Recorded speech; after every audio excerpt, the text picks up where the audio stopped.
This is 7 National News, and in our top story, the UAE Moon Sighting Committee has announced the beginning of the holy month of Ramadan for the Hijri year 1437. Ramadan has begun in the UAE and GCC, apart from Oman, which begins its fasting period on Tuesday. The beginning of the holy month followed the sighting of the crescent moon and concludes the month of Sha'ban. Other Muslim countries in the Middle East and North Africa are also expected to begin observing Ramadan on Tuesday, as Muslims all around the world will observe the holy month by fasting during the daylight hours. As per the traditional practice, fasting begins with a light meal before dawn, while the fast is broken with a meal called iftar around the time of sunset. Ramadan is the 9th month of the Islamic calendar and also marks the time the Holy Quran was revealed to Prophet Muhammad, peace be upon him. Fasting is one of the 5 pillars of Islam, and the holy month is viewed as a time for prayer, reflection and religious devotion. Non-Muslims should behave sensitively throughout Ramadan, which means no eating, drinking or smoking in public during daylight hours. It's also important for everyone to dress and behave appropriately during the holy month. Even those who aren't fasting should make sure that their clothes are modest, covering shoulders, chest and knees. As a sign of respect, music levels should also be down to a minimum when driving. The UAE President His Highness Sheikh Khalifa bin Zayed Al Nahyan has sent cables to leaders of Arab and Muslim countries, greeting them on the advent of Ramadan. In the cables, the President wished for continued good health and well-being for the leaders and for further progress and prosperity for the Arab and Islamic nations. The Vice President, Prime Minister of the UAE and ruler of Dubai, His Highness Sheikh Mohammed bin Rashid Al Maktoum, and the Crown Prince of Abu Dhabi and Deputy Supreme Commander of the UAE Armed Forces, His Highness Sheikh Mohammed bin Zayed Al Nahyan, sent similar cables to the leaders.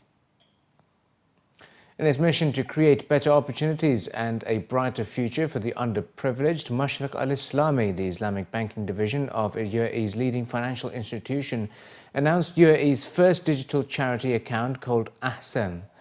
In partnership with Bayt Al Khair, Dar Al Bar and Fujairah Welfare, 3 leading humanitarian beneficial entities operating in the UAE, the charity account aims to raise awareness and spread a new way of thinking about donations and charitable benefits, while making the process of donating money more traceable and interactive on Mashreq Al-Islami's all-new charity account. Through an improved online infrastructure, holders of the Mashreq Al-Islami charity account will be able to see a list of charity projects administered by either Bayt Al Khair or Dar Al Bar or Fujairah Welfare, including the total amount of proceeds needed to complete them. Whether the goal is to support the construction of a well in countries that lack water, a school to help underprivileged students, or adopting an orphan, those who donate will be able to closely track the process and see the improvements made. The first phase will allow education and orphan sponsorship of 100 kids, making water available for 3,400 people in Ethiopia through the Water Extension Project, an iftar project for over 1 million people with the cost of 30 million dirhams, distributing Zakat al-Fitr, Eid clothes, sponsoring families and distributing meat, supporting disabled families, as well as projects of memorizing the Quran. The timeline is forever. As long as the program is successful, and as long as the partners see there's value, and as long as also the public in the UAE and outside the UAE see there's value for this program, I think it will be indefinite. I think transparency is important so the donor can see how his money been spent on the program, on the plan and timeline. I think we will take it to the next level where they will be more interactive with the program. They can see the program on the screen. So if you're building, a hospital or clinic, you can see the clinic has been built month by month and the progress. We hope in the future people will also get more engaged, will get on the plane, go see how this clinic has been built. We don't need people money, we need also their time, because this is how the public get connected and this becomes really every individual responsibility rather than few organization in the government responsibility. We are working with some partner there who is working in Ethiopia. Those is an organization which is official organization there and licensed to work in such projects. And also we have an agreement with them which is approved by Dubai government. And we are visiting the project from time to time to see the progress, solving problem, sort out an issue. Abu Dhabi Department of Transport has announced the changing timings for public transport and paid parking during the holy month of Ramadan.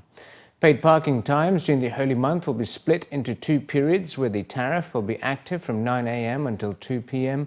and the evening timings after iftar will be from 9 p.m. until 2:30 a.m. according to the Department of Municipal Affairs and Transport. On Thursdays, however, the second period of parking will run until midnight, while Fridays will continue to be free parking. Meanwhile, parking around the mosques will be free for those who are attending the night Taraweeh prayers, who have also been urged to avoid obstructing the flow of traffic. Residents-only parking areas for permit holders operate between 9 p.m. and 8 a.m. Bus services in Abu Dhabi will be suspended during iftar and suhoor, while in Abu Dhabi City, service will be halted from 6 p.m. to 8:30 p.m. and from 2:30 a.m. to 5:30 a.m. except for bus number X90. There will be no bus service in Al Ain and its suburbs from 6 p.m. to 8:30 p.m. and in the western region from 6:30 p.m. to 8 p.m. Ajman Police have announced that they will increase patrols on monitors to monitor streets and main roads around the clock during the month of Ramadan. Colonel Ali Hamid Al-Musaibi, the Director of Traffic and Patrols Management, was quoted as saying that the police will deploy 25 additional patrols with 10 to 15 officers during the whole day. It was added that all the internal and external roads will be monitored for the safety of road users, especially before iftar times due to recklessness of drivers who are rushing to reach home in time.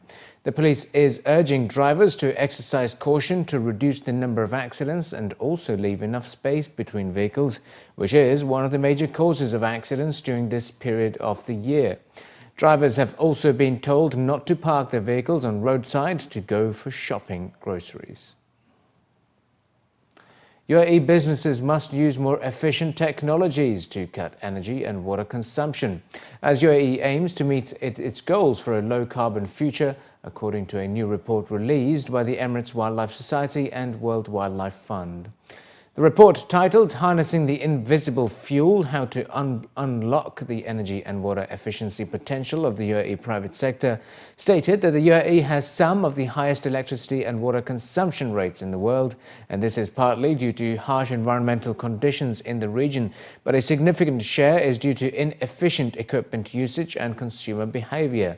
Out of 363 interviews conducted with small, medium and large businesses in Abu Dhabi, Dubai and Sharjah, the report found out that the commercial sector accounts for 38% of the country's electricity usage and 19% of its water consumption.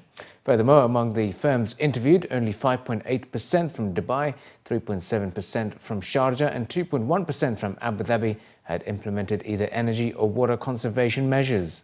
According to the findings, among the companies that had adopted high-efficiency measures, 88% had changed lighting systems and 75% had implemented measures related to air conditioning. Energy experts highlighted that there is a general lack of energy and water-efficient technologies in the UAE market, and more needs to be done to raise awareness about the usage of such products, including LED bulbs. And finally, in the bulletin, the Knowledge and Human Development Authority has presented awards to 4 Dubai schools in recognition for their initiatives towards healthy eating, active living and positive environment. At an awards ceremony, Dr. Abdullah Al-Karam, Chairman of the Board of Directors and Director General of KHDA, presented the Happy and Healthy School Awards to the recipients who have made achievements in supporting the health and well-being of their school community. Swiss International Scientific School was presented the main Healthy and Happy School Award for their efforts, which included soft seating in classrooms as well as creating an organic garden. The award for most innovative school in implementing health and well-being programs went to GEMS Wellington Academy, And the initiatives at the school include a healthy lifestyle week, mindfulness and nutrition policy with the involvement of parents. Dubai English Speaking School was recognized as Star of the Community for involving students, teachers and parents in their well-being activities.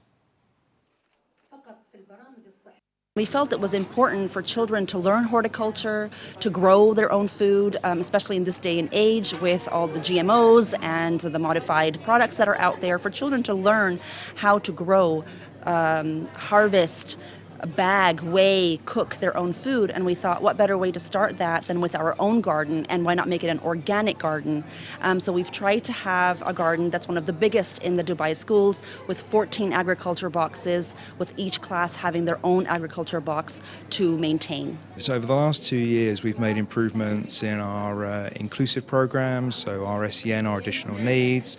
We've made sure that we've got things in place to make our staff happier. We've got a very accomplished coaching program which is run by our deputy head, Jane Charlotte Brady, as well as evenings out and socials. So our team are happier and more involved. There's much more of an open door policy. We've also moved much more into that kind of inclusive, happy approach for children. So our byline's kind of happy children learn, but we like to call ourselves the home of irresistible learning. So we're constantly trying to put things in place to make our children really enjoy the process of learning and making them lifelong learners.